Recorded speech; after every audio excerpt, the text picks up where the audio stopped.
Welcome to the Trader's ongoing special coverage of Survivor UK, episodes 11 and 12. I'm Matthew, I work in TV development, and until now, I had never watched Survivor. And I'm David, and I've been covering Survivor since season one of the US version over 23 years ago. Usually, this podcast is dedicated to the traitors, but David and I have joined forces to take a detour and cover the new season of Survivor UK. Each week, we're going to give you a new twist on covering Survivor by not just recapping the two episodes, but looking at both of them from our two very different points of view. So, whether you are new to Survivor like me or a veteran of watching many seasons, we'll have you covered. Yes, and there's been a lot of discussion among, well, the people that I see it from most, which are people who have watched lots and lots of Survivor. And for the first few weeks, a lot of them were like, oh, this is boring. It's moving so slow. Nobody's playing. They're all just sitting around. And now, obviously, as we'll discuss, things have picked up. But it caused me, and I should have posted this a few weeks ago, but it caused me to post in a Facebook group about how people need to remember I and people like me are not the target audience here. You are. You are in the UK. You have not seen it before, but you are a fan of this sort of reality television. Those are the ratings they're going after. Those are the people they need to bring in. And sometimes, you need to lead the viewers by the hand. You can't expect them to be fully up to date. And so I like I said, I've been meaning to say something like that for a while and wanted to put it out there. I'm a little late here because it has started to pick up, and I think that the people who are listening to us have been watching along the way anyway. So I'm kind of preaching to the choir here, but it's just something to remember that the experienced Survivor fan was not the original intended audience. It is great if they can get us in there and give us something to watch like this. And I've enjoyed it. I've enjoyed this as kind of a throwback experience and kind of seeing it through your eyes as we've talked about it. Yeah, I probably said something like this in the very first episode, but the vast majority of the UK viewing public really don't know what Survivor is. Oh, wait, we know what it is. We've heard of it, but we don't know how. Even me, as again, like you said, I'm a fan of reality competition shows and strategic shows, but even I didn't really know how Survivor worked. So yeah, most people here do need that we are seeing it as a new show and we don't know how it operates. Right. Now, I have also said, and this sounds a little contradictory, so let me explain. I have also said that any players on the show should have seen Survivor before. They should have done their research. But that's the difference between someone who's going to play and someone who's just watching it and enjoying it. And as we'll see, we'll talk about later, at least one of the people who got voted out today, went back and watched all the Survivor. I suspect the other one may have watched at least a lot of it too, but they didn't mention it. But the second person who got voted out this week specifically talked about how they went back and watched all the available Survivor that's out there. So it is something that I think players should do before going out and playing a game, because you have all this material. You're trying to win a big prize. Why wouldn't you do the research?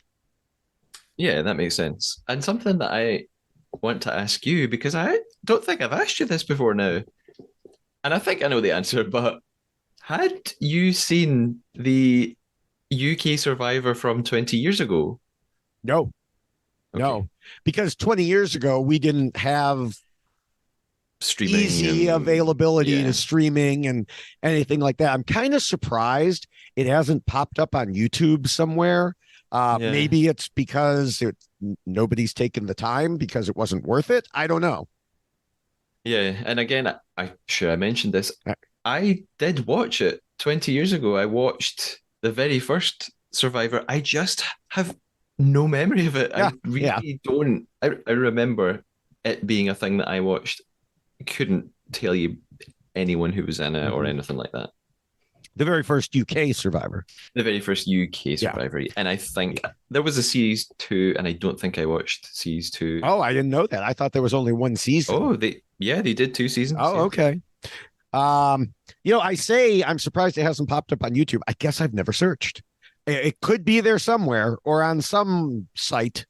I'm just not aware of it. So yeah, I can only imagine what the gameplay would be like. It would, considering here we are 20 years later and what some of the gameplay has been like. yeah. Pretty different, I'm guessing. Yes, yes. But that's the same, and I've had these discussions with other, Survivor fans that if you look back at early US Survivor, I mean, it really is like a time machine, some of this, and some other people have described it as every episode. It's like moving through a new era of Survivor as more people realize it. I don't agree with that because you still have this mix of players, as we'll discuss once we get into it here. But it is, parts of it are definitely like a time machine, going back to when people are like, oh, I don't want to play the game. Oh, I don't want to vote for that person because I like them, and we'll see some of that as we move forward here. Yeah, But before we move forward, I do want to thank the people who wrote in or commented or on Twitter who pointed out the answer to my question of why Joel said drop your tribe colors instead of drop your buffs. And yes, I saw the huge Twitter debate about yes, this. uh, it's because, and I'm going to blame you, Matthew. You should have known that. BBC is a public channel, so they cannot endorse a product. Yeah, yeah, And buffs are the product name. It would be like saying drop your Nikes. yeah. So they aren't allowed to say it. I've also heard that they may be using generic buffs on top of that, which is something that we thought they might be doing. I'm not 100% certain, but it may be that they had to use generics so it didn't even appear that they were endorsing anything. Hmm. That makes sense. So, all right. Well, with that mystery solved, and again, thanks to everyone who helped, we can move to episode 11, and it is day 23. We begin the morning after tribal council, and Tanuke is saying it was brutal because Christopher knew if he played the idol, Ashley would go. Yeah, that's the way it works. If he hadn't played it, he would have gone, you know? And then Nathan adds to us that last night showed Christopher is sneaky and there isn't much he wouldn't do to win. Okay. How did saving himself show that he's sneaky, first of all? And second, yeah, he would do game things to win the game. Some of these people are so infuriating still, even after I just talked about them. And said they're like going back in time, but they're just so infuriating. Yeah, I made a note about this later, but maybe it's worth mentioning right now. Chris is definitely being sort of not painted or portrayed. He's being perceived by the others as this sort of villainous character now, and I Mm-hmm. kind of think he's not. Yeah, there are one or two things he's done that have annoyed me, which I'll talk about later. But he's playing the game. He's playing a Yes. game. I Yes. don't think he's a bad, horrible person, and they need to calm down. Yes. Uh, yeah. Chris tells us he has a target, and it's easy for people to just say, he's next. And he's right. He tells us later that if there are conversations going on, he's not in them. Meanwhile, Tanuke tells us there are now more original Calatonians so they could pick off the Lenenins one by one. Well, that's not very sporting. Um, Now, I know Tanuke understands the game, but why will the others suddenly want to play it like a game? We'll muse on that a little bit more later, but she adds that the Lenenins are at war with each other now. And meanwhile, Christopher echoes my thoughts and calls out the people who are pretending they aren't playing like a game while they actually are. And we'll see a little bit more of that later.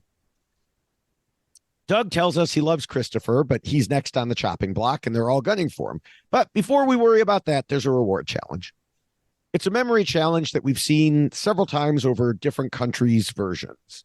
It's played in teams that were drafted by Christopher and Lawrence with a player from each going head to head. Each person looks at a series of items, memorizes them, drops the curtain, and then both run back to recreate it. First team to 3 points wins. Pegleg was not chosen in the draft, but he gets to pick a team, and if they win, he joins the reward. So he goes with Team Christopher. The reward is fish and chips plus battered sausages, which sounds like a corn dog here, but maybe with a standard batter instead of a corn type batter. Okay. Yeah, like deep fried sausages are, yeah, a thing at a fish and chip shop. Yeah. Ooh, deep fried sausages. It's like, okay, we need to add fat to your fat. Yes. We need Uh, to kill you and do it now. yes, Uh, yes. you've answered my first question already, which was memory test. Is this a thing? Okay. But yes, you're. I Yeah, gotta stop it's doing fun. that. Yes. It's funny because I kind of had this bet with myself. I thought if any of these challenges are UK only challenges, this is the one. It's quite simple. I mean, Ah, it's I would like to do it. mm-hmm. I don't know if it makes great viewing. I don't know how exciting it is to watch, but Yeah, and we'll talk about that in a minute, but I do have another issue here because not issue. I just want to mention that also they get fizzy drinks, which yeah, I would call pop, and other people in the US would erroneously call soda. soda, yeah. But no, fizzy drinks. But Um, yeah, do you not use that term? no, I'm pretty sure I've heard it in Harry Potter, but that's about it. I could be wrong about that even. Yeah, fizzy drinks, or if you're in Scotland, you just call it juice. Juice, even if it's Yes, fizzy. all drinks, cola, Fanta, other product, anything that's fizzy is juice in Scotland. That seems counterintuitive since literally none of it is juice. It's just what we call it. Okay. Scottish listeners will know what I'm talking about. I when I visit Scotland, I'm going to have to remember that if they say, "Hey, would you like some juice?" and I'll be like, Yeah, "Yes," and you'd be like, "Oh it'll, yes, a Coke, you know, please." yeah, I'll be like, "Wait, what is this?" Yeah. All right. Well, they go to play. Tanuke beats Hannah to put Team Christopher up. Christopher beats Nathan to make it 2-0. Leilani beats Doug to make it 2-1. Lawrence beats Matthew to tie things up. And in the final round, Christopher beats Leilani to win it for his team plus Pegleg. The one weird thing was Joel reading out the items in order rather than just staying silent. Now, it's possible he did that separately from the players, even though we hear it. I mean, remember, he has a mic on. I'm not sure if he was reading it loud enough for the players who were involved to hear it too, because that could either help them or hurt them. If you're trying to memorize something visually and you've got someone reading stuff off out loud, that could hurt you or help you. So I'm not sure what he was doing there, or if it goes back to what you were saying, that it's really for the audience. Yeah, I thought something similar to you. I found it unnecessary. I just thought I don't need to hear him describe these objects. I can Mhm. just look at them. So yeah, I didn't. I just sort of thought, what? Why is he doing that? Stop talking. Yeah. All right. So the 5 winners go off to eat their reward. All that fried and heavy food, I feel like they are going to be so sick after not having eaten Yeah. anything. And that's frequently something that happens is they do get sick. Sometimes if it's, I hate to use this word, entertaining, they will show us the people getting sick, and sometimes they just won't. Mhm. Um, I also have to ask, it looked like there was a jar of like pickled eggs or something in there. Did you see that? I didn't see it, but if there were, it's yes, it's traditional chip shop fare. I have never eaten a Okay. pickled egg in my life, but yeah, it's a thing. Okay.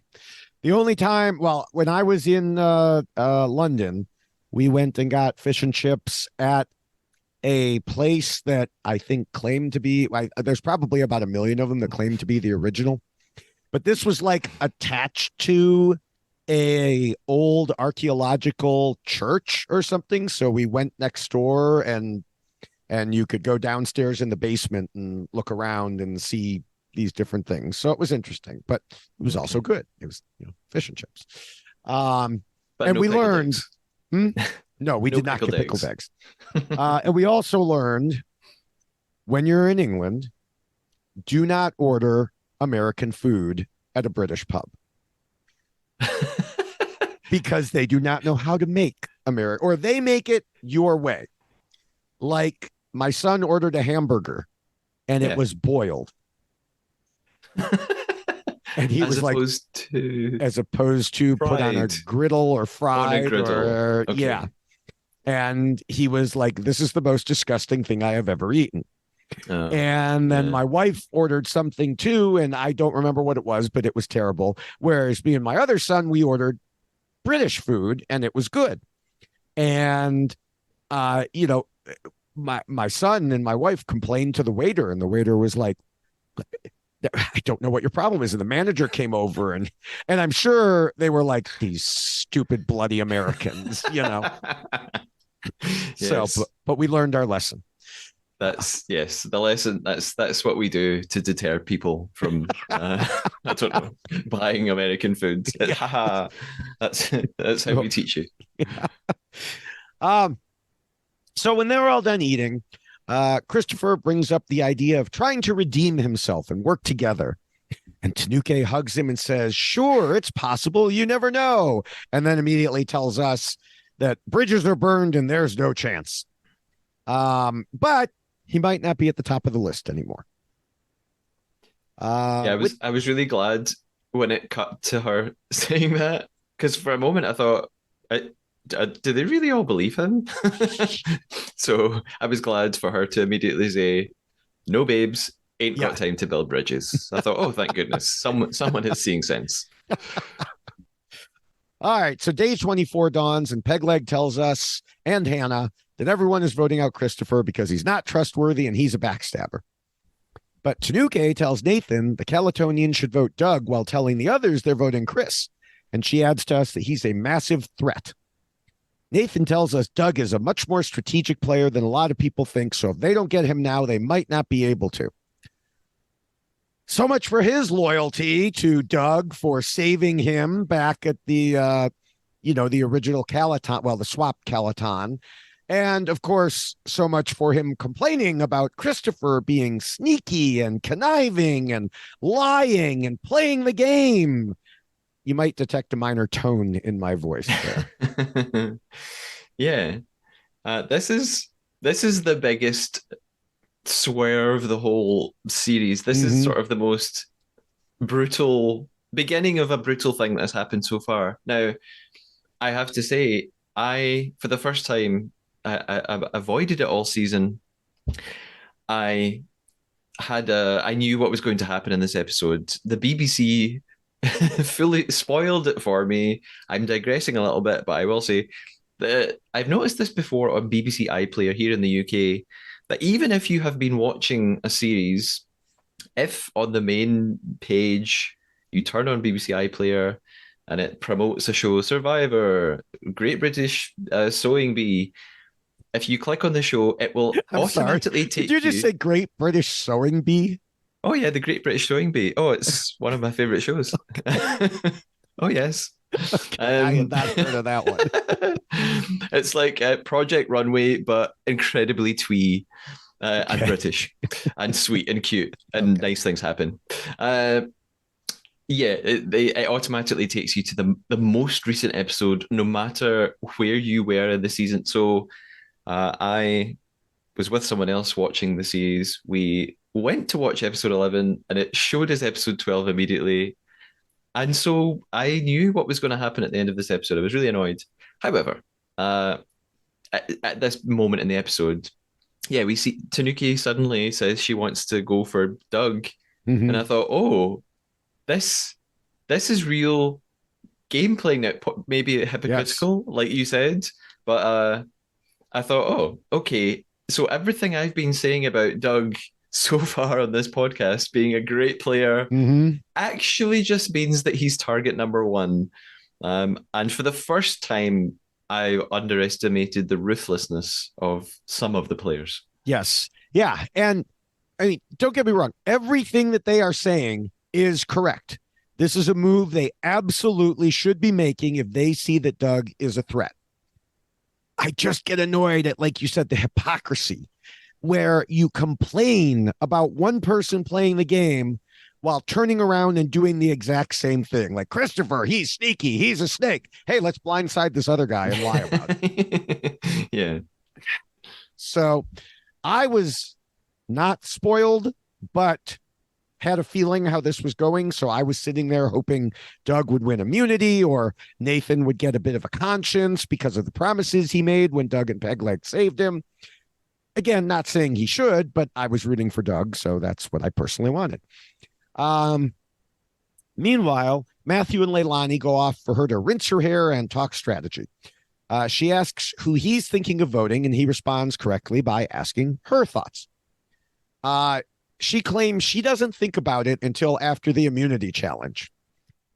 I think she doesn't think about it until someone else tells her what to do.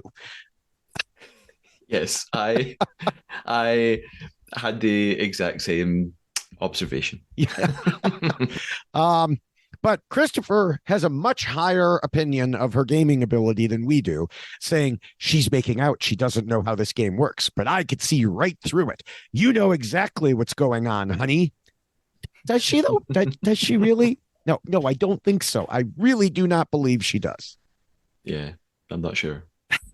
So this is like several of the people on the Traders Canada where they're like, are they clueless or are they pretending? No, they're just really clueless. They're not pretending. um, so then Leilani gets her marching orders from Tanuke, as does Matthew. Tanuke says she won't tell Lawrence till the last minute so he doesn't overthink it. And you definitely know you're in a solid alliance when you're the last one to know and they hold off on telling you, but okay. Doug sits down with Tanuke and Matthew, and Matthew asks where his head is at. Doug kind of looks at them a bit like they're crazy and says it's the same plan, Christopher. Now, at this moment, again, I'm still hoping, Doug figures it out. If I were Doug, my spider senses would be tingling because why even ask that question in that way? Like, everybody knows what it is. But then I remind myself that it may have just been one short clip of a longer conversation that seemed less suspicious than it appeared to us out of the blue. True. All right, immunity challenge time, and it's a true classic. Well, as I later find out, it's a variant of a classic. So yes, it's a thing. Before you even asked, It's a thing. sorry. They go up a pole. Oh, I have another question. Okay, I think I know. Go ahead. How did they get up there? Yes, that was my next line. I let you ask this time instead of answering. So they use ladders that we never see. Okay. So the production brings out ladders. They climb to the top, get themselves set. They pull the ladders away. And so the pole has small notches in it at regular interviews that people can use to help them hold on, because that is literally the challenge, to hold on as long as possible. Now, US Survivor ran this challenge this season, and it was won by a woman who had previously talked about her extraordinarily large big toes. So, Excellent. Yes, in this case, Pegleg has, it's right there in the name, a peg leg. So that's interesting. He doesn't feel the foot that's stuck in there, but he says he feels the pressure in his knee. Doug is in pain from the start, which is not a good sign. And this type of challenge is usually won by lighter and less muscular people. Not always, but usually. And there's a twist compared to all the previous versions I've seen. The notches are smaller as they go down. And after half an hour, Joel has them all move to the next one. Typically, in this challenge, people can go wherever they want. All the notches are the same. So some people stay up high. Some people start to move a little lower. They might slip a little and then catch themselves, or they might feel they're going to fall soon and they don't want to fall from the top of the pole. So they move lower down. And also it appears people at least seemingly have to keep their feet in the notches, or at least they think they do. I think at one point someone's foot slips out. It's not like they're penalized. It's just, but like even the US Survivor player with the big toe I mentioned spent some of her times just with her legs wrapped around the whole pole holding on. But nobody does that here. Everybody uses the notches. So I don't know if they were told or they just, it didn't occur to them. Um, After the first move down, Hannah is out. A little later or rather a little later, so is Doug. No. um, No Christopher. immunity for Doug. Yes, yes. Christopher is next at 44 minutes, and the Calatonians are all very, very happy. Matthew falls 5 minutes later. At the hour mark, they're moved down to the next notch. Leilani is out. So is Nathan. Pegleg is next. A bit later, Lawrence drops. So Tanuke wins. She tells us that Doug has a lot of friends in the game and he's also a physical threat. So he's double trouble. She's basically writing my, mini why Doug lost for me. I just didn't want to have to do that yet. But in fact, I did, and it's already posted even as we're recording this. Matthew is giddy. He can't believe Lanena can't see what's happening. The Calaton are going to vote them out. They're living in their camp, sleeping in their bed, eating their food, and getting rid of them while they fight amongst each other. Christopher, however, sees what's happening, and he wants to try to get the Lanena together to counter it. Even though they only have 4 people, he has that extra vote, which has to be used this tribal council. But Hannah is having none of it. She isn't forgiving him or buying into his sudden Lanena strong idea. Doug seems to agree with her, so they're basically all shooting themselves in the foot.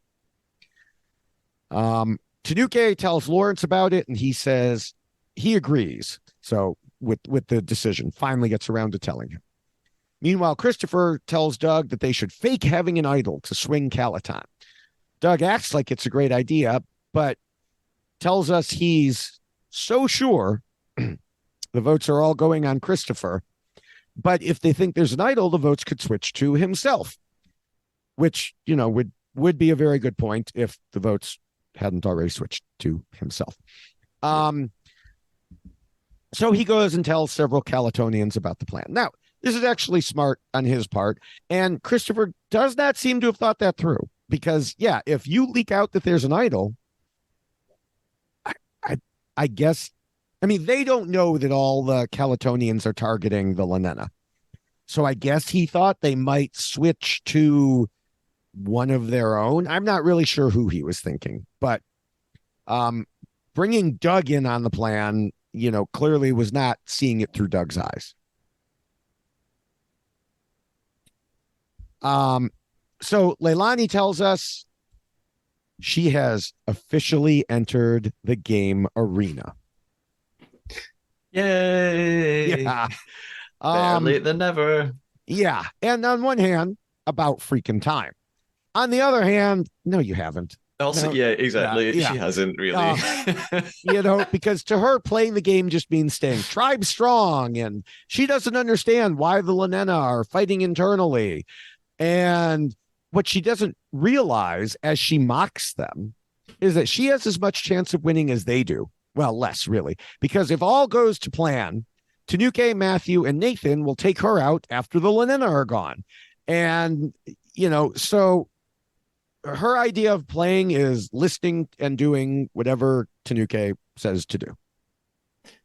If Leilani ends up winning this series, you and I are really going to have to eat our words. I don't see it happening. I'm sorry. You never know. You never know. I would say stranger things have happened, and I guess they have. I'm not fully sure, but yeah, gosh, no, please no. And we have a question from a listener later asking about that. Anyway, the one thing she does do is she is an actress when Christopher shows her his fake idol and she pretends to believe it. So there she goes, really, really playing the game. Time for tribal council. The two jurors are brought in, and I'm sad to see one that Lee is still there and hasn't been kicked out, and two doesn't have a gag and muzzle on him. Um, but in tribal council itself, there's lots of dancing around Joel's questions as the Lenena pretend it's up in the air rather than specifically saying they're all voting Christopher. And of course, the Calatonians aren't going to answer honestly at all.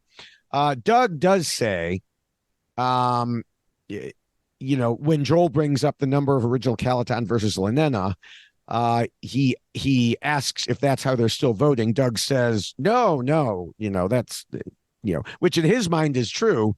He's just wrong. Yeah. I also I felt like Doug kind of did suspect something bad might be about to happen though. Um Oh and no, I, he again he I, seemed so blindsided. well I think there were a few things he said that suggested he kind of I think he was kind of starting to figure out that something bad might he said that he was concerned. He said, I thought he was very consciously saying, "Oh, we have to move on from old tribe Mm-hmm. alliances." And he said, "Each vote for me should be taken as a compliment." So I sort of thought he's at least entertaining the fact that he might get some votes.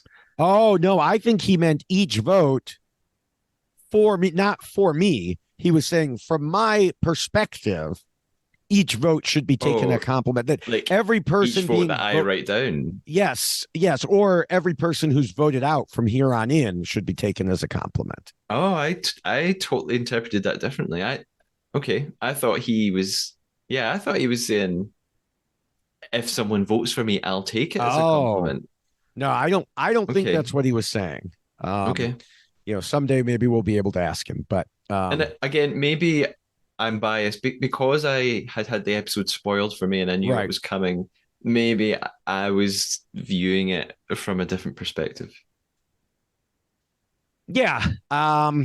I don't know. And sometimes it's hard to understand those Scottish people. So, No, see, that's it. Me and Doug, we've yeah. got. I knew there's a connection, and we'll just have to get him on the podcast and ask him Yes. about it. Yes. Quite frankly. Exactly. Yes. All right. Well, Leilani again says for her, the game has started today. My eye rolling continues.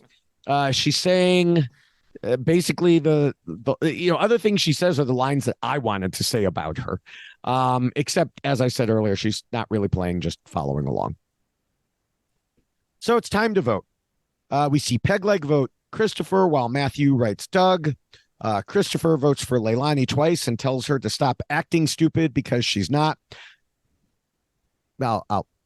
I'll just say nothing. Hannah votes Christopher. On the one hand, it's a bit silly for production to show the peg leg and Hannah votes because it gives away completely that there isn't any mystery about who's going. But on the other hand, I don't think there was anyway. You mentioned being spoiled. As soon as the immunity challenge took place, it was pretty much the end. Mhm. There's a particular type of Survivor episode where the producers don't even try to bother hiding the outcome when it's going to be a big blind side. And it's I call it the sit back and watch episode. It's like, okay, everybody, we're going to see a big blind side. Everyone sit back and watch this. Usually it's directed at someone who has a huge ego and is certain they're running the game. So not someone like Doug. But in this case, they seem to have been just like, yeah, yeah, we're not even going to bother trying to hide it. Just everybody watches Doug gets blindsided. Um, but in any case, Joel reads the votes. Chris, Leilani, Doug, which causes Christopher to be completely surprised. Mhm. Doug starts chuckling because he now knows what's happening. Doug, Ashley, and Lee are shocked on the jury, and then Doug and Doug. And yeah, so much for both of us thinking Doug would be the winner.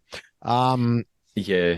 I mean, at least he it seems to take it really well. Yes. He gets it, he understands what's happened, and he's kind of congratulates them for Hmm. doing a good job of it. But yeah, I thought it was interesting seeing the reactions of Ashley and Lee on the jury.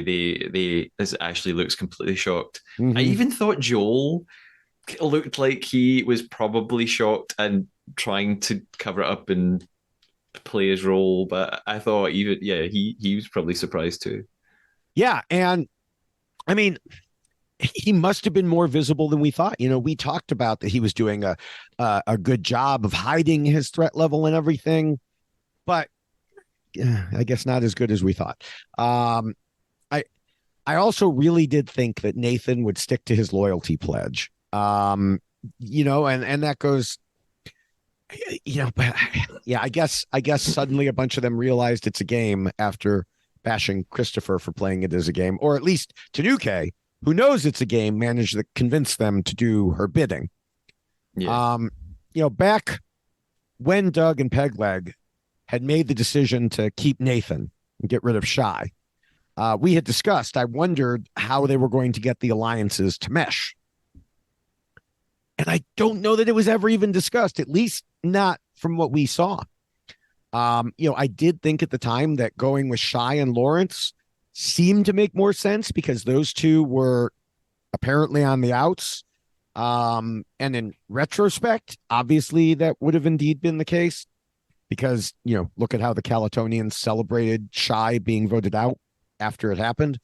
Um, but, you know, clearly Doug saw something in Nathan that he thought he could work with longer.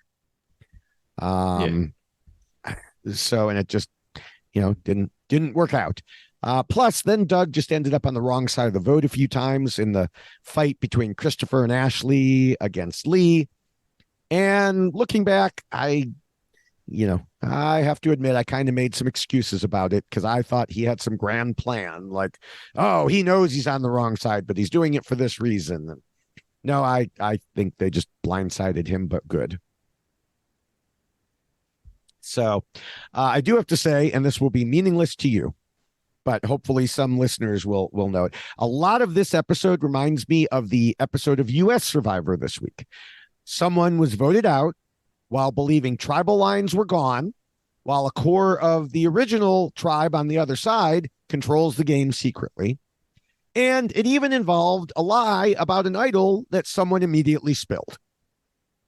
I just thought it was funny coincidences there. yeah. So, other than sadness, do you have any thoughts or questions about this episode before we move on? Uh, I have two thoughts. One is just a sort of general observation that I had, or maybe not observation, but a thought that I had when I was watching this episode, and I wonder if you're going to completely and utterly disagree with me. um, it follows on from something that I said last week. Last week I said that I think that it's it seems like in this game voting patterns or voting trends can really just be quite fickle and even arbitrary. And I thought the same again this time. Maybe arbitrary is not the right word because there is a good reason that they voted for Mm-hmm. Doug. They saw him as a target. But I definitely got the impression that luck truly plays a part in these games. Like it's so difficult to straddle the line between being popular and clever and going under the radar. Like it's so difficult to find this middle ground where you're not targeted, but you're also not voted and it just left me with the conclusion that you probably can get quite far in these games by luck. By well, there are players left who shouldn't really be there, but they've just managed to coast through, and I think that happens with these shows regularly. And if I think I maybe said this last week too, controversial point. I think the winners of the Traitors UK won through luck. I don't think they were particularly talented at the game. I think they just got lucky through one or two events that threw things for the Traitors. And I think I've said this on the podcast. I think Traitors Canada is about to end the same way. We'll see. Yes, We'll see tomorrow. yeah, But my we'll theory is I think the faithful will win, and I think they'll win through nothing but luck. and it's interesting. I don't want to dive too. We'll discuss it more on the Traders finale tomorrow. But I luck certainly plays a role. Leilani is only here by the twist of luck that production had predetermined that that vote would not be voting someone out. Yeah. I still don't think she realizes that. I still think she believes that she was sent as a spy. But she was voted out and still in the game. That is luck. There is Yeah. certainly the luck of which immunity challenge happens when you're in trouble. Yeah. Yeah. Like this was not one that Doug was going to win. Yeah. So, a lot of the game is, yes, kind of avoiding the impact of luck. And it is a fine line. I mean, the rules that I have written for winning that I talk about on my other podcast, Why Blank Lost, the first two rules are scheme and plot, but don't scheme and plot too much. And so it's like, yes, you have to find that balance. And Doug, not to spoil the mini Why Blank Lost that I already posted on TikTok, Instagram, and YouTube, but Doug schemed and plotted, and he made a lot of friends. But at some point, it became visible. At some point, people realized, everybody likes Doug, and that's not a Yeah. good thing Yeah. for the end here. And maybe winning that challenge where the three people gave it to him at the end, maybe that wasn't great either, because they seem to have forgotten that people gave it to him. And they're Yeah. just like, oh, he won that immunity challenge, And I think he wanted it as kind of a bucket list item, and maybe he would have won anyway. But I think they remembered he is good in challenges. And so it's difficult. And so I just had on my other podcast a contestant from Survivor 44 who used one of the methods for making lots of allies that I have talked about since like season 5 of Original Survivor. And it's you make close allies with people who will not be talking to each other. They hate each other so much that they will never share. Yeah. And some people have tried that and it doesn't work because they do share. And then you're like, you're in trouble. It's like, what do you mean he made a final 2 with you? He made a final 2 with me also. But he did it successfully. He didn't win, but he did it successfully with people who were not going to talk to each other because there was animosity there or distrust. Doug talked to everybody. He was friendly with everybody, which would have been great if he made it to the end. I just don't think he expected most of these players to realize what he was doing. Mm-hmm. And most of them didn't. It took Tanuke to say, none of the other Lenena would have figured this out on their own. Yeah. Let's just put it out there. It took Tanuke to do it.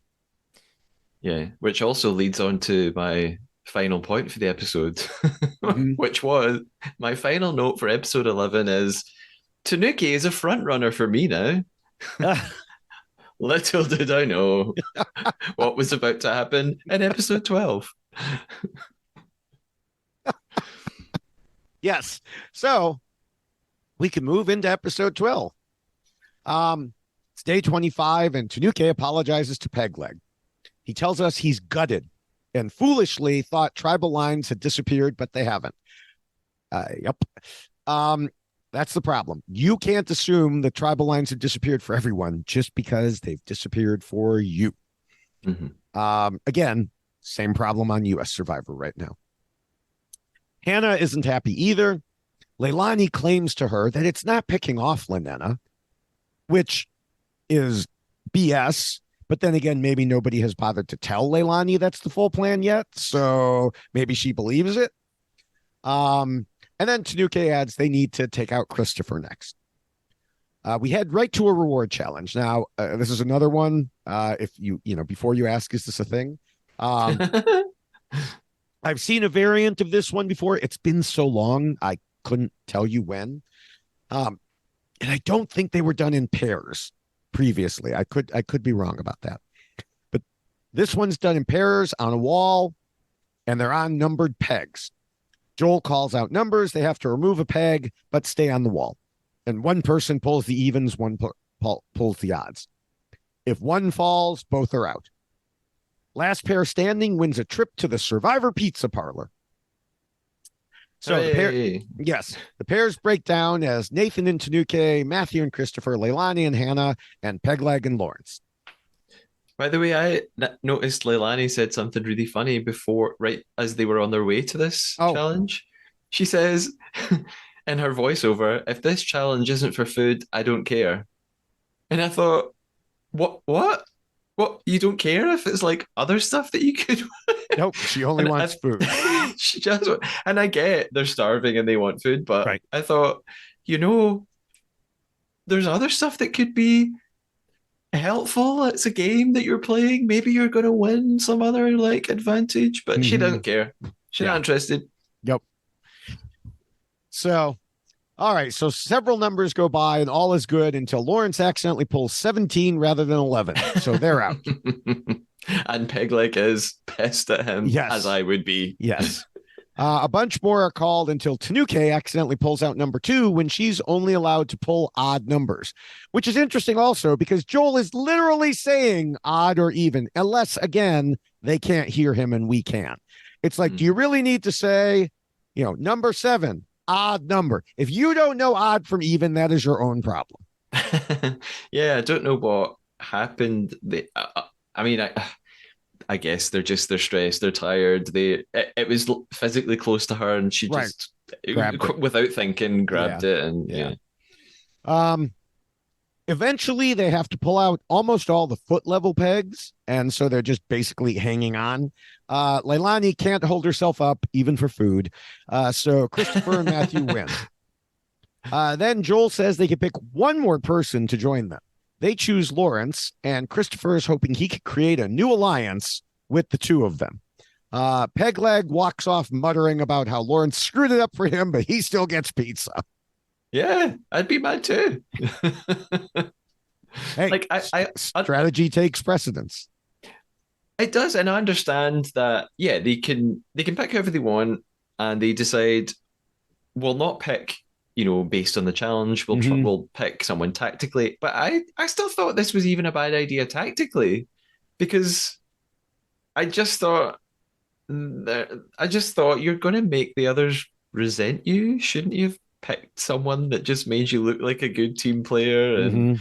like pick Hannah because she essentially came third, or pick Peg or Nathan? I just thought it wasn't a good look. Yeah, well, I mean, I could see it either way. I would have, if I were not picking strategically, I would have picked Pegleg because he got screwed over without having done anything wrong. Yeah. Um, Nathan but kind of did as well though. So yeah, that's true. That's true. Um, but these are the people Christopher wanted to talk to. So, uh, yeah. yeah, Which ends they. up really not. I mean, and I'm jumping ahead, but it Mhm. ends up actually having no impact, I think. I don't know. I think it does. Well, Lawrence kind of uh betrays him a little bit later, doesn't he? Yeah, yeah. Well, we'll get to that. Okay. Yeah, Um, yeah. so as the three are downing pizza madly, Christopher makes his pitch and says he thinks the other two guys are on the outs. And Matthew and Lawrence say, no, there's no hierarchy. Uh, Christopher rightly notes they're living in a dreamland. Of Yeah. course, there's a hierarchy. There are not 5 winners, and so, Yeah, um, Matthew has this line where he says, I think everyone should just be happy to be here. yeah, And yeah, I thought, well, yeah, yes, fine, that's nice, but no. Unless this is actually a secret tactic from Matthew to appear very laid back and non-threatening, but it's not. no, no, He's just being too nice. He's a nice guy, so he's just not thinking in game mode. right, right. So the next morning, some cows come walking through camp, which is odd. And that's the only reason I Yes, mention it, because it's just like, really. what, where'd they come from? Okay. I Um, I re I thought I had gone mad and like skipped back 20 seconds. I was like, did wait, why were there cows? I was so confused. I don't know. They must have escaped from a local farm or something. I don't know. They're having a beach day and they're like, why are these humans on our beach? Um, Tanuke and Hannah talk about the bond they share as women of color. I don't think that will actually impact anything. And spoiler, it doesn't.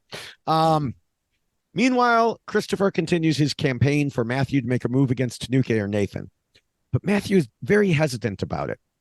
Pegleg walks by and, when asked, says Tanuke is obviously running things. I mean, I don't know if he prepped Pegleg for this or not, but Pegleg just gave the perfect answer. Well, yeah, obviously she's running things. Um, and it should be clear, especially to everyone on Calaton, because she was the one who came up with the Doug Blind side and like sat each person down to tell them.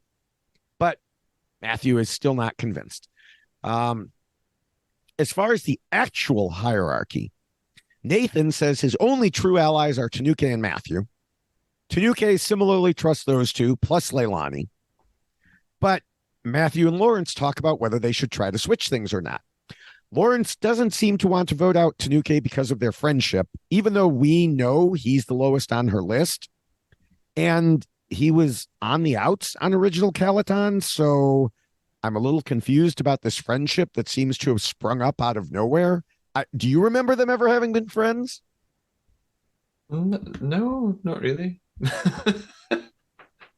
Yeah, so it's just out of nowhere. He's great friends with Tanuke. Anyway, immunity challenge time. It is in stages, so only the first 5 go through to the second round, and then the top 3 go through to the third round. First, they're attached to a rope and they have to make it around a series of obstacles.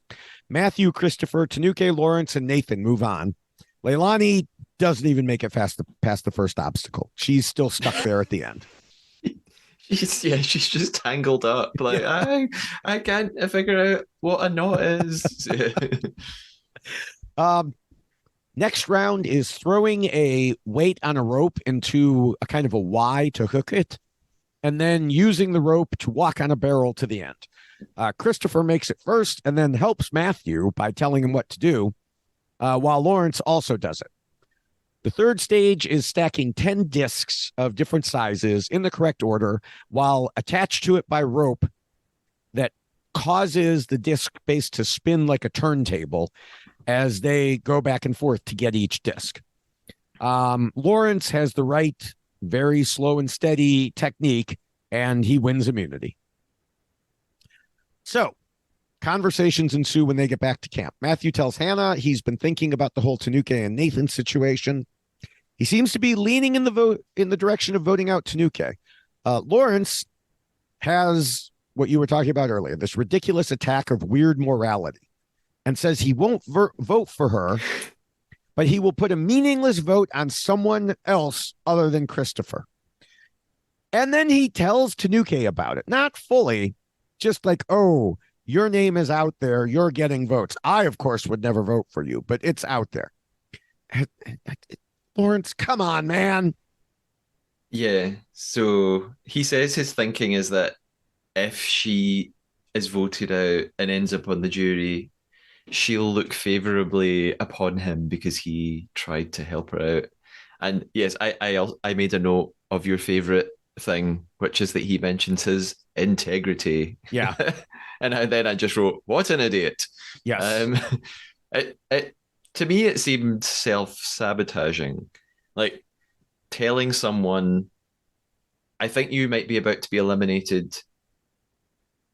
It doesn't that just I just like if he's actually worried about her getting votes, doesn't telling her about it then stop that? I just thought if you really want her to be on the jury and be on your side, just don't tell her about this. Right. I Act thought surprised.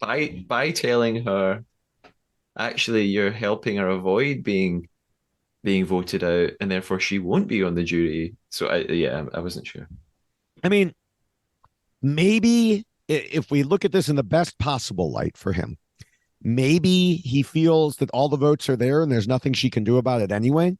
Yeah, Except sure. she, what if she had an idol he didn't know about? Well, I guess he figures he's such close friends with her that she would have told him, which of course he isn't, and she wouldn't have. But but anyway, Tanuke uses this piece of information and goes to talk to Hannah and Pegleg so she can look them in the eye and ask the plan. Both look her in the eye and lie to her. And Yeah, so once again, we see how looking someone in the eye is meaningless, just like it was for Lee. she literally says, she says something like, I'm going to suss out, or I'm going to Mhm. gauge the body language.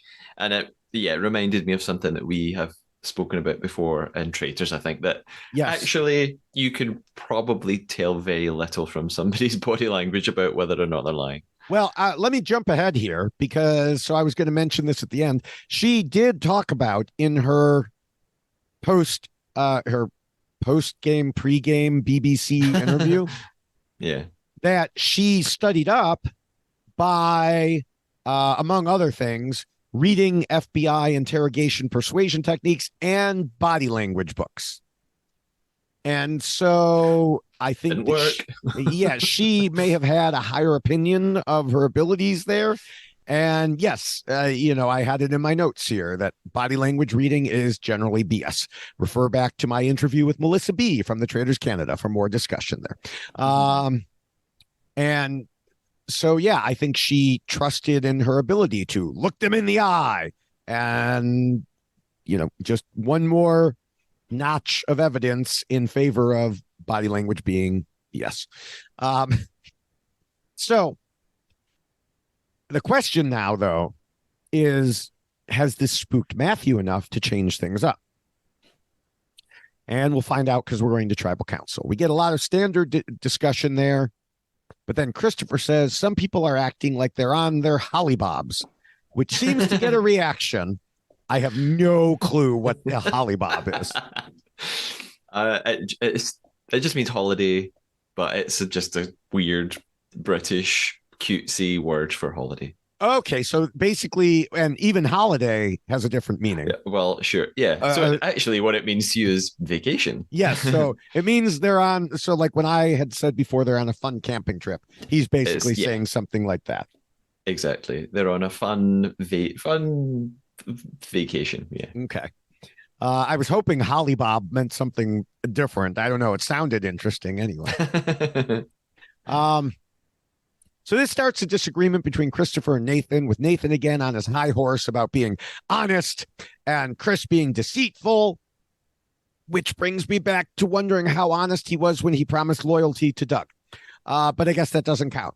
Nor does it count when he told the Lenena that the vote was going against Christopher. So again, Nathan, if you're listening, this is called hypocrisy.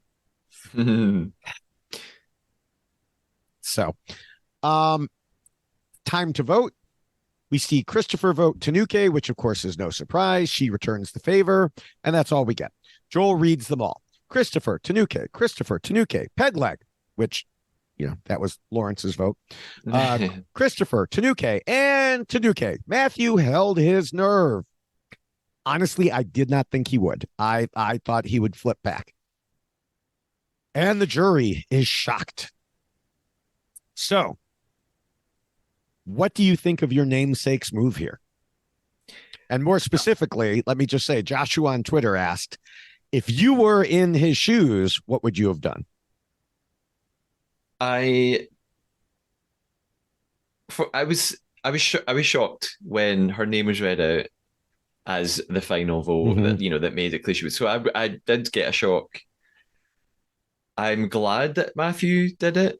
I'm glad that he kind of came to his senses and realized, oh, actually, yes, there are two people who are kind of leading things. Yeah, he was being a bit naive earlier. So I'm glad that within the space of one episode, he was like, oh, wait a minute, maybe Mm-hmm.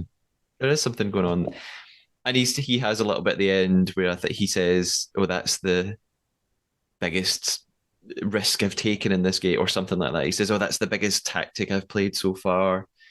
Um, but I'm kind of glad that he did it. It makes Mm-hmm. him, because I mean, again, he seems like a nice guy, but I don't think we've seen that much of him. So I Right. think this is the first sign, like, oh, if maybe if he carries on like this, actually he's a good player in Mhm. the running for making it to the end. Um, I noticed a couple of things. Again, no one can spell, and I understand Tanuki is not a common name, but show these people a list of spellings on a board. How difficult is it? Just show them how to spell everybody's names. It drives me crazy. Um, How, Again, the jury look totally shocked mhm. at the result. Leilani she hasn't got a clue what's going on. Yeah. Who's going Uh, to tell her how to vote now? Or speaking of spelling, we missed it. We missed it last time. How did Christopher spell it? Lee Larney or something like that. It was. yeah, Um, it makes me laugh and shake my head at the same yes. time. Yeah. I think. I mean, you're giving credit to Matthew. I give credit to Christopher. I think he picked the right person to convince the impressionable, kind of naive 21-year-old. Um, Yeah, that's part of it too. because Tanuke really did consider Matthew part of her final three. Yeah, He just didn't realize it for sure. And he was convinced otherwise. I think if he sticks with Christopher, he does have a chance to make it to the end. I just don't see him winning in that situation because Christopher will be seen as the mastermind and he'll be seen as kind of the guy who got fooled being brought along. sure. But then, and again, I don't totally know how the game ends, but I understand that the jury Mm-hmm. did they essentially decide who's going to win. Right. So might there not be an element of them, preferring Matthew to Chris? They The might. popularity's got to Oh, come yeah. into it. Yes, that So it definitely could. You're right. If if it's like, let's say Nathan is on that jury over there going, no, he doesn't deserve it. He was sneaky and got his way there. Then yeah, some people could be swayed by that, certainly. mhm. So we'll have to see how that goes. As far as Lawrence, so you had said a few things about him earlier. I call what he did pure cowardice. I hate to say that because I generally like him. I know you started off not particularly liking him, but this nonsense of not voting Tanuke, so maybe she'll know that at the end, is just silly. If I were her and he were one of the finalists, I'd tell him to stuff it because I don't care whether you voted for me or not. You knew I was being voted out, and you threw a random vote somewhere else rather than voting the way that could have saved her. Yeah. So no, you're not earning my vote that way. As a matter of fact, I'm taking my vote away from you for for this silly behavior. Yeah, he really ought to have voted for Chris if he was trying to impress Right, Tanuki. right. All right. So next time, it looks like Christopher and Matthew look for an idol, but maybe a clue is left sitting out. I'm not really sure what to make of what happens in that preview, which is good because you don't want too much in there. Yeah. All right. So, what are your thoughts on these two episodes and having two major players suddenly blindsided? I feel like I say this every week, but definitely the two most exciting tribal councils Mm-hmm. so far, even though one of them had kind of been spoiled for me. But this one in particular, this episode 12, where Tanuki is voted out, it's the first real drama we see at council. It's the first time we really see people kind of speaking their minds and getting really angry with each other. So there is very obvious tension there, which Yes. makes exciting viewing. Uh, I I had a few overall final thoughts. I did reference this earlier that I'm not totally sure why Chris is being perceived by everybody as a villain. For me, the only thing that's really annoyed me about Chris is that 3 or 4 episodes back when he tried to throw the challenge Yes. but didn't tell his tribe mates and then got annoyed when he did tell them and they Mm-hmm. were annoyed at him. So that didn't really endear me to Chris. Other than that, I don't think he's doing anything that other people aren't doing and that isn't just part of the game anyway. Um, another couple of thoughts. So this episode made me really realize that not only is being a good player a bad thing. In air quotes, yes. Yeah, Yeah. yeah. So being well liked and being very strategic or being sort of a natural leader Hmm. can be a really bad thing for you. Yes. But what this episode also made me realize was that actually alliances can be really bad for you, especially alliances of two, like Nathan and Tanuki. I think Yes. if everybody knows that you and someone else are a pair, uh, again, you kind of just become a target. And I think that that's essentially what happened here. People didn't like that there were two people at the top of the pack, and they decided to pull it down. Yeah, and you've hit on one of the another part of one of my rules there that is in the, don't scheme and plot too much. One of the big warnings is against obvious strong duos. Mhm. And that is what they had there. They had strong both in terms of how tight they were and also in terms of like, I mean, look at Nathan. You know, um, but yeah, they were an obvious strong duo, and those are such big targets because you're not voting one person, you're voting two people together. And especially if you're, leading up a group, it's just so dangerous to be Yeah, so obvious about it like that. yeah. Um, so all right, well, how are you thinking things will go next week?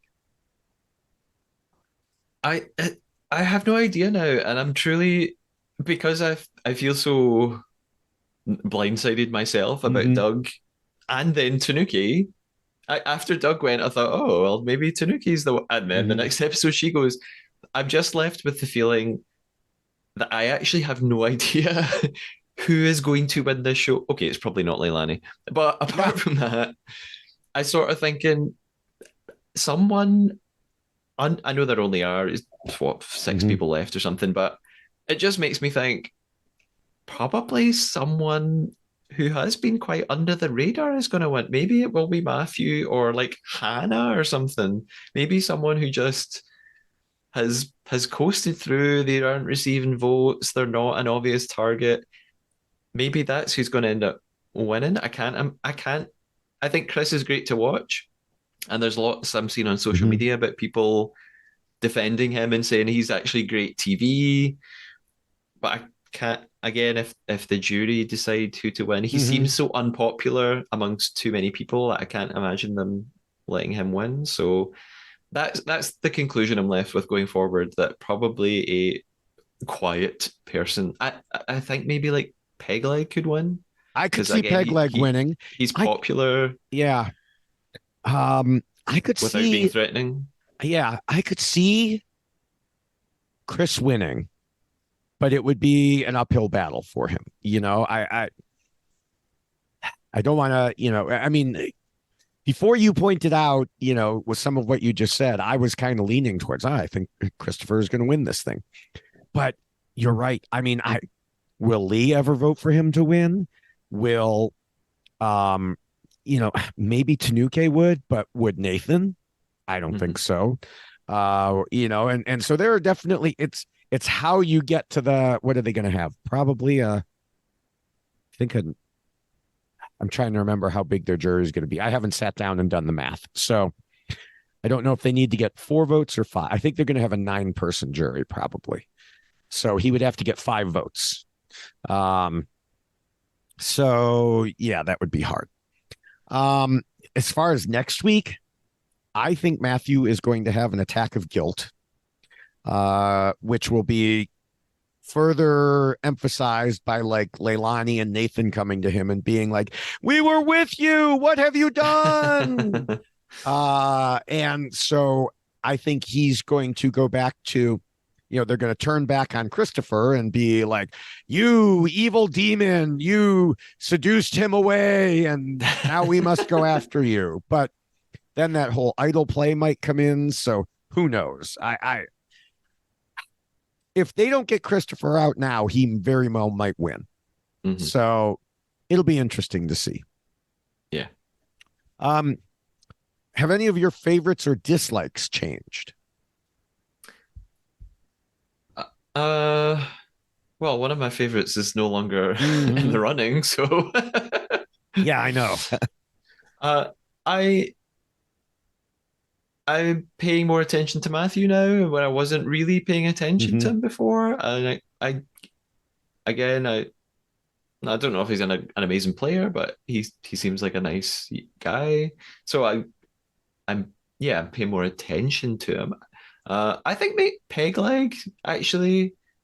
I'm also sort of I didn't dislike him before, but Mm-hmm. I'm warming to him more, and I'm feeling more like if he won, I would be quite happy. Whereas I think Mm-hmm. 3 weeks ago I wouldn't have said that. Yeah. So I guess that's changed. Leilani, I just don't Yeah. really. Again, I can't believe she's made it this far. Hannah, I feel like I really of all of them, she's the one I know the least about. I feel like she's the quietest. She's been given the least airtime, so I just don't really know what to feel about her. Yeah. Yeah, and so also, yeah, you mentioned Leilani again, and I meant to mention this earlier when you were talking about the way things shift at tribal council. And yes, there is, this change in the way people vote. And so earlier, a lot of people want to vote out the weak players who are going to hurt them in challenges. Hmm.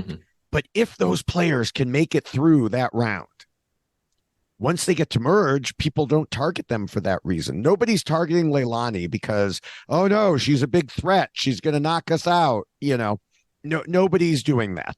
And so, yes, it does allow her to move forward closer to the end game. Now, once you get to the end game, and if she's still there, just walking around cluelessly, then yeah, they're just going to knock her out and say, okay, you're not with us. Goodbye. Or they'll take her to the end as a goat, and just say, well, no one's going to vote for her to win. So we'll just bring her to the end.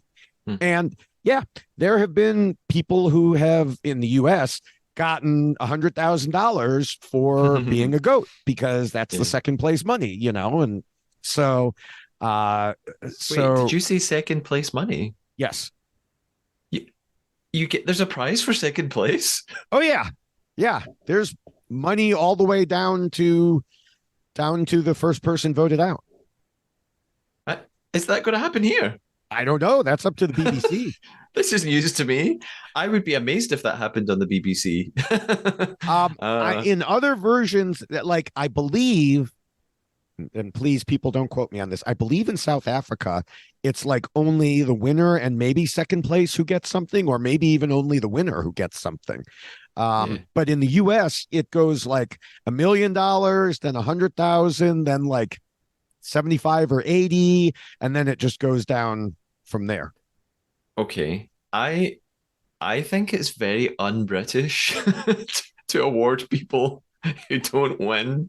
So So I like they don't would give be silver medals in the British championships. they do, but on TV and TV shows, you're not in first place, you're not winning anything. So I'd be very I don't I don't know, but I'll Mm-hmm. be shocked if second place on a BBC show gets any money. Hmm. Okay. Well, we'll find. Well, maybe we'll find out. We'll have to see. Um, all right. Now we did get some questions from Twitter.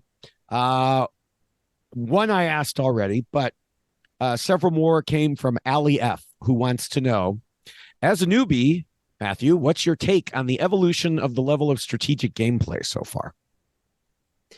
uh, that's a great question. Yeah, it's I would echo what you sort of said way back at the start of the podcast. There's been a definite shift as the season has gone on. Yeah, it definitely started off, I think, with very obvious voting, like voting Mm-hmm. for the person who is just not good in challenges or not sociable and we don't like them. And yeah, I mean, these past two episodes, this 11 and 12, I was shocked at what has ended up happening. Mm-hmm. And yeah, I have had this. I feel like I feel like now I get it. I feel like even the first five, six episodes, I was still like, why do alliances matter? Why, what's all these, what, David keeps talking about these rules. What, I don't get it. Why do they need, and now I'm like, oh, okay. Because now I understand, since the jury was introduced, Hmm. and now I get, oh, it's a massive balancing act of, yeah, be voting for people tactically and making friends and then thinking about who likes you on the jury. You're balancing 20 different things to try and win Hmm. this game. And the it's well, most of the players seem to now have realized that as well. Uh, so yeah, it's been interesting watching them change the way they're voting, but also me as a viewer, I have now figured out all of the politics involved in Yes. it. Yes. Okay. So which player do you think has progressed the most from week one until now in terms of strategy?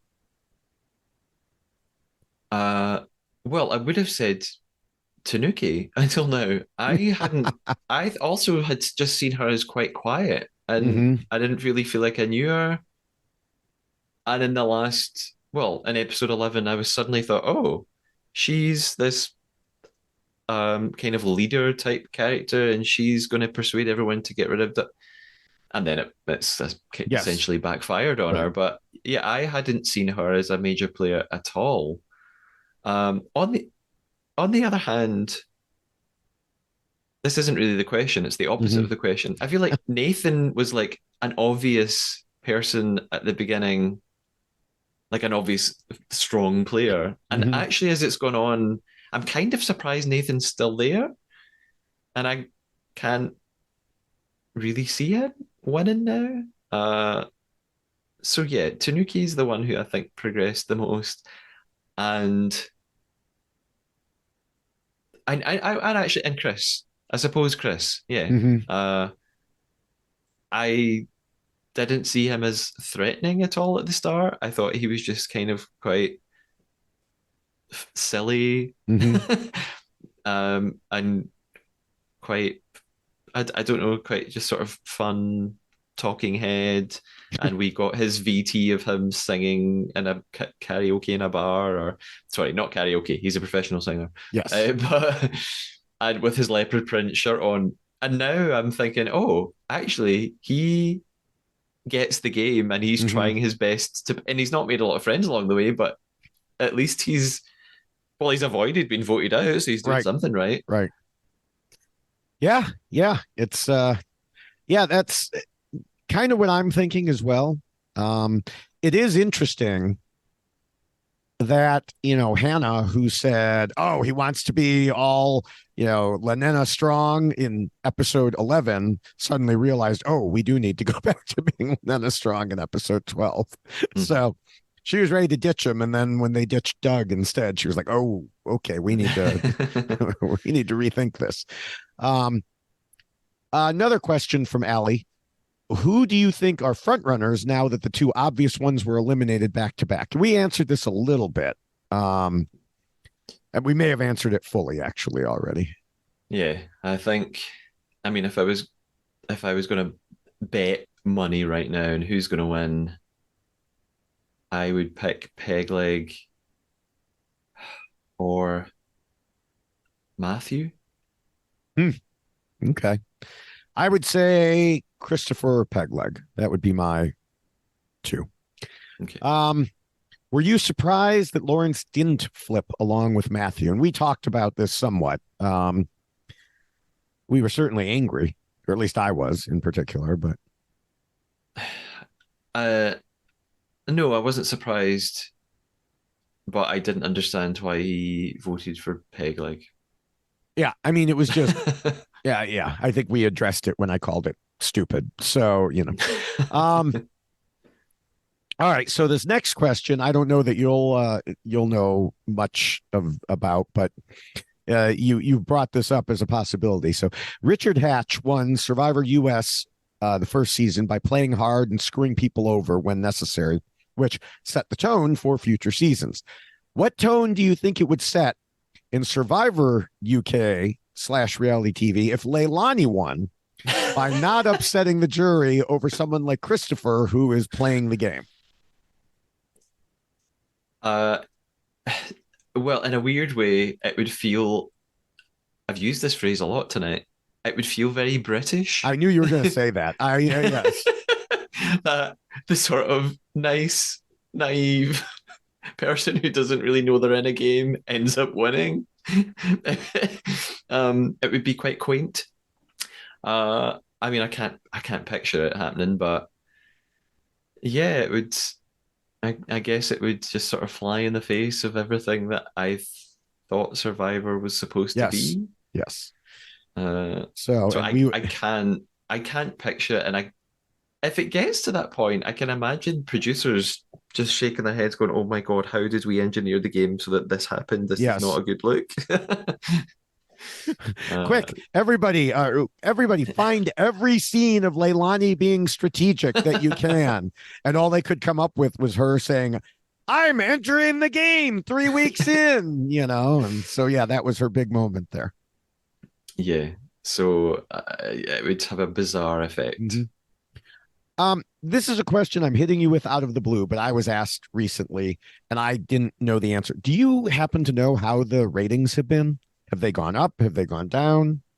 I actually just saw figures on. I don't know if they're how legitimate they Mm-hmm. are. There were someone. There's an account called Super TV.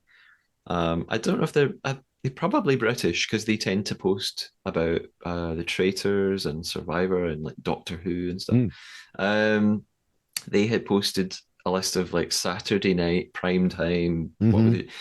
And number one was Strictly Come Dancing with like 7 million viewers, and then it was I'm a Celebrity, Get Me Out of Here, and 5 million or something. Doctor Survivor, they had is 2 million viewers. And the UK is a small place, but um, and I don't know if that's up or down. I don't know the trajectory across the series. I mean, 2 million Um, is what they premiered at. okay, So so it's either held steady or it went down and came back up or it went up and came back down. But and whatever it is, so it's, yeah. yeah, and it does. I think that didn't account for sort of delayed viewings on Oh, the streaming delayed streaming. services. Okay. Yeah, I think that was just live transmission viewing figures. So Okay. maybe it would be bumped up a little bit when people watch it the next morning or during Or the if people do what I would think a lot of people would do, which is watch them both on Saturday night, yeah, yeah. and then I would think that would eat into the Sunday night viewing. Well, yeah. Uh, but maybe as this season comes to an end, we'll know more about Yeah. Yeah. figures and what the future looks like for it. Mm-hmm. I have some thoughts, but I'll save it until then. Okay. All right. One more question here. Nine Vic Man asked, and this is a question you will not know the answer to. How many contestants will be in the final? And do they know this in advance? If not, when do they find out? And Vic followed up by noting this must play a huge role in strategy. So over the years, sometimes it's a final two, sometimes it's a final three. I do not know what this season will be. I could plot it out and count the number. And Vic noted that there's a number currently in Wikipedia, but unless Wikipedia had whoever entered it has special knowledge, the only way to do it is to count the episodes. The Yeah, problem is, like when it gets down to the brass tacks at the end, sometimes, at least on US Survivor, they'll vote out two people in one episode. yeah, If there are only 5 people hanging around, they may just go bing bing and all of a sudden you're down to 3. Um, and you don't know how many are going to be in the finale. So it's possible that someone has this information. I do not. I have not thought it through. I have not mapped it out. Um, so you can also usually look by looking at the number of people in the jury. They don't want to have it obviously easy for there to be a tie. And so, do they know this in advance? Maybe. Um, yeah. it's not necessarily, when US Survivor switched from a final two to a final three, it was a surprise. Okay. When they suddenly made it a final two again and screwed Suri out of her win. That was a surprise. It was something that just happened due to what was going on that season, but I think she was expecting a final three and probably would have won. Don't at me. There's a big debate. I still will fiercely defend that Suri would have won if it was a final three.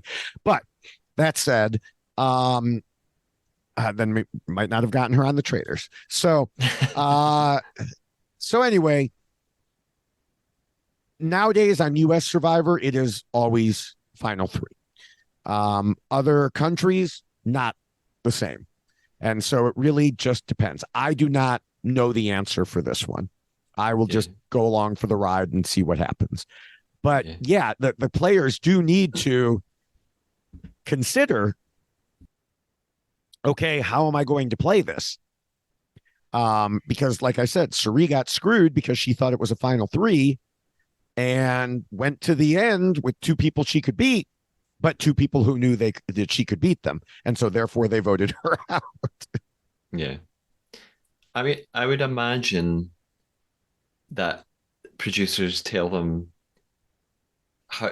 I would imagine they would tell the players, "Here's how many are supposed to be at the end, Well, but that might change." So I yeah. think they would tell them this isn't set in stone, either because we might change our mind along the way, or someone might get injured and sent Mm-hmm. home 5 days Right. before it finishes, and we'll have to change things. So I think they would be prepared for it to be up in the air. But I think they would give them an idea. Here's what it's probably going to be. Yeah. I don't know. I mean, in the past, like I said, they don't specifically lay it out, I don't think. Mm-hmm. So we'll see. All right. Well, I mentioned earlier that I had looked at the BBC post-game pre-game interviews. Doug said his strategy coming into the game had two key elements: establish himself as an indispensable member of the tribe during the early phase of the game by performing well at challenges and working hard around camp, and on a gameplay level, finding himself a shield player who would take a leadership role within the tribe and, more importantly, was regarded as the bigger target than him, so he could sit right behind them as long as possible. Which, I mean, from what we saw, he did in Lee. I mean, he specifically talked about staying behind Lee until it was time to get rid of him. One problem for Doug was that Lee got taken out, I think, a lot earlier than he expected. Mm-hmm. And so suddenly his shield was gone. Yeah. And you never want to be without your shield. Is that a common sort of tactic in Survivor to have a shield? Yes. You use your shield, and sometimes multiple people will use each other as shields, and then you have to decide who's going to strike first. Like, okay, if I take out my shield, then I'll be vulnerable. But if I don't take out my shield, they may take me out. And so it's another fine line, like you were talking about earlier. Yeah, Um, yeah. Now, he also mentioned he remembers watching the original UK Survivor back in 2002, and his family loved the show, even going so far as reenacting some of the original challenges. So he didn't say if he did any studying up. He didn't say one way or the other. But we know at least he was familiar with the game and the strategy. So Yeah, there's yeah. that. Okay. Tanuke also said she loved the show, though she also mentioned it alongside like all other survival shows. And I mean, I know it's called Survivor. I don't consider it a survival show. I consider it a strategic social game. Yeah.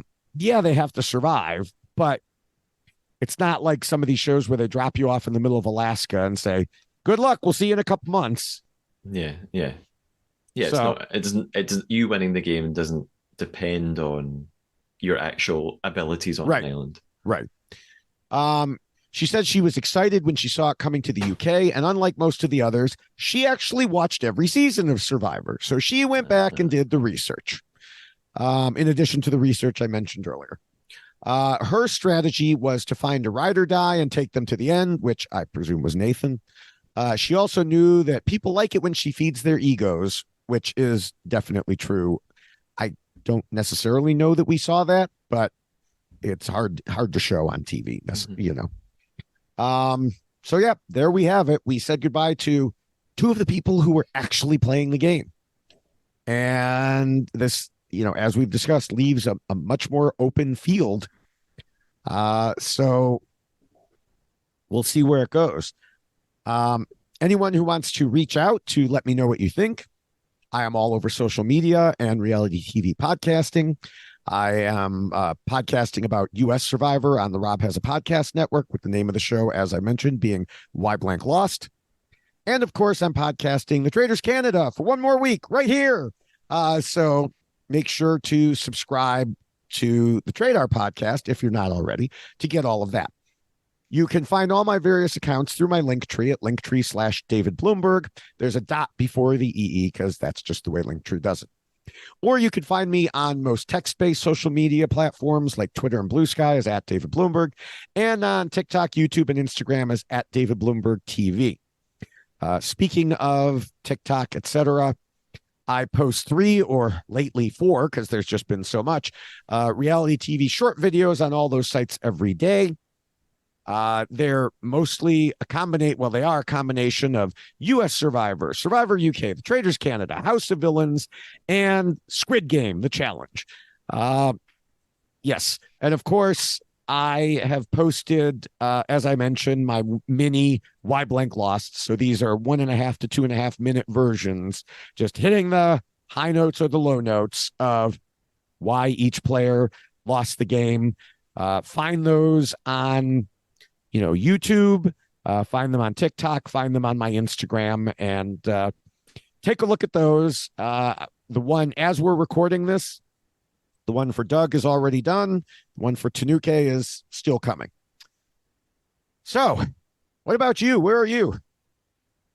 Well, before I tell you where you can find me, I have to ask you, David, will you be doing a Why Blank Lost for the 400 odd members of Squid Yes. Game?